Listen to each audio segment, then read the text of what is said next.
Okay, listen. So, here is what we are going to do to get the limiting reactant, the product produced, and the percent yield.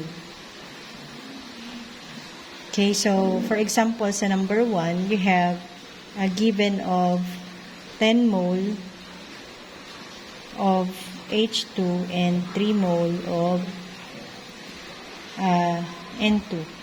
H2 and dito ay N2.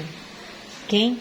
So, una, we're going to get the limiting reactant.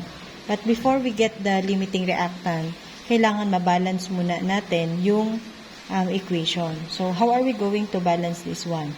So, you have N2 plus H2 equals, yan.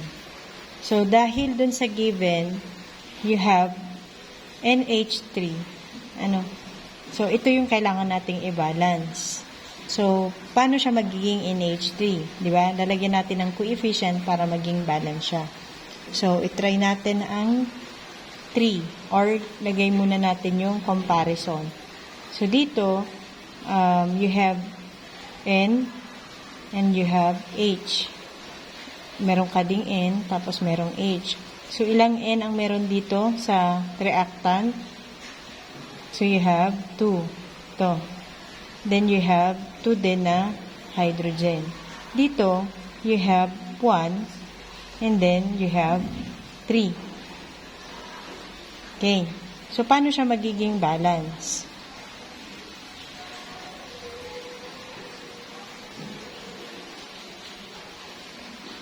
So, try natin lagyan dito ng 3 na coefficient. So, 3 times 2, you have 6. So, ito, okay lang naman. And then, lagyan din natin dito ng 2. So, 2 times N, so, magiging 2 na siya. 2 times 3, magiging 6. So, balance na? Okay, so, balance na siya. So, ito na yung magiging chemical equation natin. Kaya sabi ko dapat binalance muna. So, tignan na natin kung ano yung limiting reagent. Kung alin dyan yung limiting reagent. Bukod sa sabi kong technique na kung alin yung mas konti, usually siya yung limiting reagent. Pero, let us try to compute. Sige. Find the limiting reagent. Bago natin makuha yung limiting reagent, hanapin muna natin kung ilang moles yung mapuproduce per yan sa kanya-kanyang reactant. Okay? So, you have 10 mole ng N2 over 1 mole of N2. Or, ibig sabihin, ito yung kanyang equation. So, dito sa 10 mole, ibig sabihin, magkakaroon ka lang naman ng 10 mole ulit ng N2. Kasi isang mole lang naman ang N2 mo. Pero dito sa pangalawa, so meron kang ito. So meron kang 3 moles na H2 over you have 3 moles din. Kasi meron kang given na 3 moles. Okay? H2 ito. Okay? So, you have 3 divided 3, so 1 mole na H2. So, tignan natin, alin yung mas konti? Yung 10 mole o yung 1 mole? So, this is now the konti. So, ibig sabihin, siya yung ating limiting reactant or reagent. Okay? So, next, step 2 tayo. Kasi hanapin pa natin yung product produced at saka yung percent yield. Sa step 2, hanapin natin kung ilang NH3 ang mapoproduce dito sa ating theoretical yield. Okay? So, meron kang 1 mole na H2 times ito, 2 mole na NH3 over 1 mole na H2. Kasi ibig sabihin, dito sa 2 mole na NH3 na to, meron ka dyan 1 mole ng H2. Okay? So, you have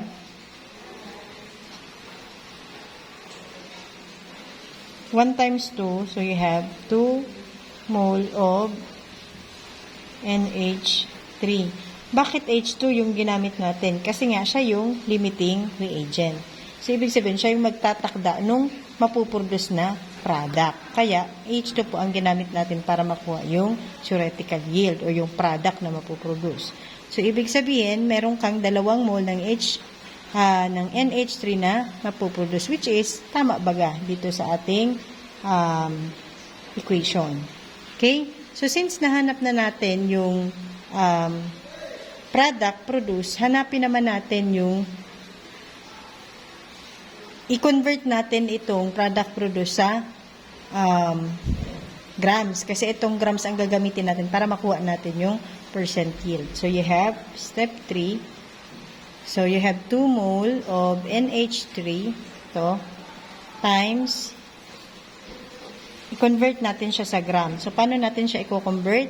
So, you have 1 mole of NH3 is equals to ilan yung atomic mass ng nitrogen. So, ang atomic mass ng nitrogen ay 14. Plus, ilan ang atomic mass ng hydrogen? So, 1 times 3, so 3. So, that will give you 17 grams. Okay? So, i-multiply mo siya 2 times 17 divide 1. So, that will give you 34 grams of NH3. Okay? So, pwede na nating hanapin yung percent yield. Okay? Pero, i-determine muna natin yung actual yield na ibinigay. Okay? Kasi sa percent yield, kailangan nating gamitin yung theoretical or yung actual yield doon sa theoretical yield. And then, multiply it by 100. Okay? So, alin ba yung sinasabing actual yield at saka yung theoretical yield? Ang theoretical yield po dyan is itong na-produce ng ating limiting reagent na H2. Kasi po yung theoretical yield, ito po yung yield na makakalculate natin, na maa-assume natin makakalculate na pwedeng mabuo based doon sa limiting reagent na meron. Okay, so here, so meron na tayong theoretical yield which is 2 mole ng NH3. Pero, yun nga, kailangan natin siyang convert sa grams para ma-compute natin dito sa percent yield. Ang kulang na lang po dito is yung actual yield.